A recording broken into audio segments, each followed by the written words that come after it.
Network News. Maruming pasilidad para sa senior citizen at PWD sa Bukidnon, Sinalakay. Detalye ng balitang yan mula kay Radyoman Mark Micabalo ng RMN Malaybalay.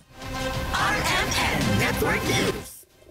Sinagip ng Department of Social Welfare and Development o DSWD sa koordinasyon ng local government unit ng bayan ng Maramag dito sa probinsya ng Bukidnon at pulisya ang aabot sa 17 senior citizens at mga persons with disabilities o PWDs mula sa isang pasilidad sa naturang bayan. Ito ay marahil sa kakulangan ng rehistro ng pasilidad na Bukidnon Multi-Sectoral Services Foundation Incorporated na kung saan ay nalagay sa masalimuot at delikado ang kalagayan ng mga kliyente. Ilan sa mga paglabag ng pasilidad ang kakulangan ng mga occupational safety standards, maruruming banyo at silid at gayunman ibang mga kondisyon na maaring magdulot ng banta sa kalusugan ng naturang mga senior citizens at PWDs. Pansamantalang namamalagi ang mga nasagip sa pasilidad ng DSWD at LGU kung saan sila mas mabibigyan ng karampatang pag-aalaga. Matatandaang binisita na ng tanggapan ng naturang pasilidad noong buwan ng Pebrero at Abril ngayong taon upang bigyan ng technical assistance para makasunod sa mga rekisito sa registration at licensing, ngunit nabigong